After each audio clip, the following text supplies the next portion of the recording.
Alors, dans cette vidéo 19 bis, on va continuer à avoir des simplifications d'écriture, mais avec des expressions un petit peu plus compliquées, un petit peu plus complexes, avec des exemples un petit peu plus subtils et qu'il ne faudra pas oublier de bien prendre en compte. Alors, on nous demande bien sûr de simplifier les expressions suivantes.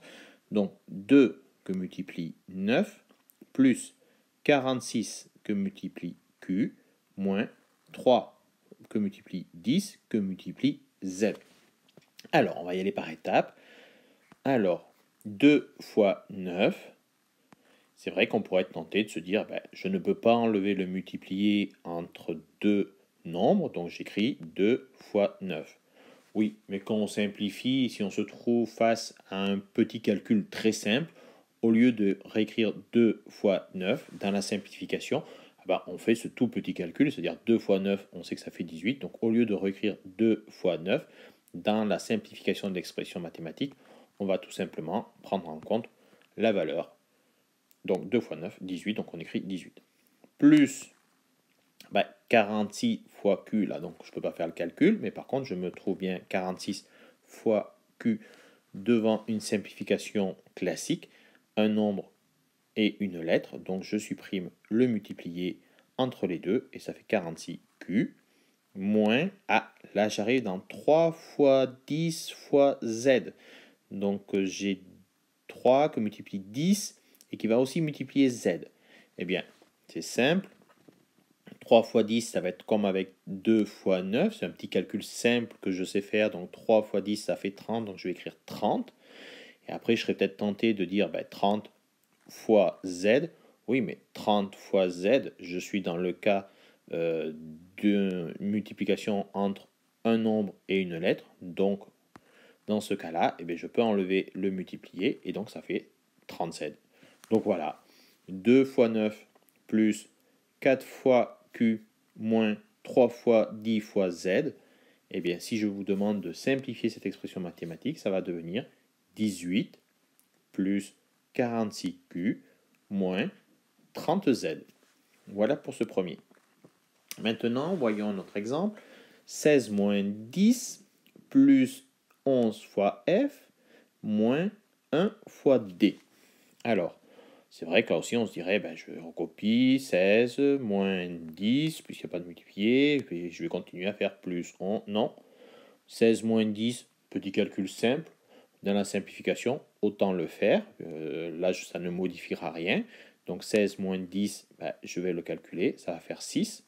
Maintenant, j'arrive à plus 11 fois f, 11 fois f, le cas classique, un nombre, une lettre, un multiplié entre les deux, je peux le supprimer. Donc 11 fois f, ça veut devenir 11f, moins 1 fois d, je me dis le nombre et la lettre, j'enlève le multiplié, donc ça fait 1d. Mais attention, ne pas oublier ce qu'on a vu dans le cours. 1d, ça ne s'écrit pas 1d, mais ça s'écrit tout simplement d. Voilà, donc là, l'expression mathématique 16 moins 10 plus 11 fois f moins 1 fois d, ça va devenir 6 plus 11f moins d. Et puis là, on sera en attente des valeurs de f et de d pour pouvoir aller plus loin dans le calcul. Maintenant, voyons cette expression mathématique-là. 2 fois b fois y. Cette fois-ci, on a encore trois valeurs qui sont multipliées entre elles, 2 que multiplie b que multiplie y, ça ressemble un peu à ce qu'on avait vu au-dessus, 3 fois 10 fois z, mais cette fois-ci, ce n'est pas deux nombres et une lettre, mais c'est un nombre et deux lettres. Eh bien, on va tout simplement simplifier ce qu'on peut faire. On ne peut pas faire de calcul, mais on peut simplifier. 2 fois b, entre un nombre et une lettre, on enlève le multiplié, donc ça va faire 2b. Et derrière b fois y, qui a aussi un multiplié, entre deux lettres, on peut enlever le multiplié. Donc, je mets y. 2 fois b fois y, ça fait 2by. 2by, ça veut dire 2 fois b fois y. Et après, il s'agit d'attendre les valeurs de b et de y pour pouvoir calculer. Alors, ça peut vous paraître bizarre, mais c'est quelque chose que vous avez déjà un petit peu entendu ou vu dans le passé. Si je prends par exemple la formule du périmètre d'un cercle, c'est 2 que multiplie pi que multiplie le rayon.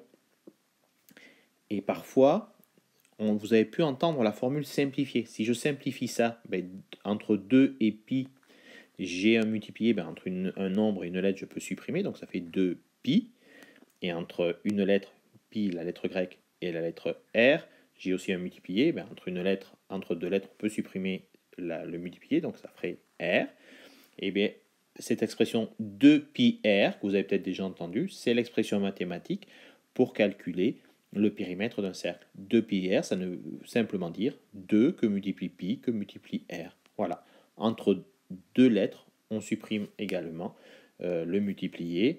Et donc, si on avait aussi un nombre devant, eh bien, on supprime aussi ce multiplié. Et 2 fois pi fois r, ça devient 2πr.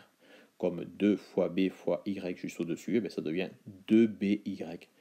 Ça veut toujours dire qu'entre le 2 et le b, il y a un multiplié, et entre le b et le y, il y a un multiplié, mais il ne se voit plus. Par contre, il y aura toujours une multiplication à faire lorsqu'on remplacera b par sa valeur et lorsqu'on remplacera y par sa valeur. Dernière formule que vous avez l'habitude de connaître, mais qui va vous permettre de découvrir un autre cas, lorsqu'on faisait le périmètre cette fois, l'air cette fois d'un cercle, d'un disque, on faisait pi fois r fois r. Alors si on vous demandait de simplifier ça, on se dirait ben, pi fois r, c'est deux lettres, donc le multiplier entre les deux, je peux supprimer, ça ferait pi r, et puis entre r et entre les deux r, il y a un multiplié. Je pourrais aussi supprimer le multiplié, donc on se dit ben, ça ferait pi r r. Mais quand une lettre RR, ça ne s'écrit pas comme ça, d'accord? On l'a déjà vu antérieurement, mais c'est un bon rappel. RR, ça s'écrit R au carré. On met un petit 2 en exposant, d'accord? Tout en haut. On n'écrit pas un grand 2 comme on a l'habitude d'écrire, mais on le met un petit peu en exposant, et ça fait pi R au carré. Voilà. Donc c'est une formule mathématique simplifiée que vous avez sûrement déjà entendu parler lorsqu'on a fait les R pour le disque. Pi R au carré, ça veut tout simplement dire pi fois R fois R. Voilà, donc on remplacera la valeur R par un nombre quand on nous donnera une valeur. Eh bien, il faudra faire bien le calcul pi fois R fois R. Mais en écriture simplifiée, ça s'écrit pi R au carré. Voilà, avec cette vidéo 19 bis, on a vu les derniers cas un petit peu plus complexes de simplification qu'on aura à faire dans les exercices suivants. Vidéo terminée.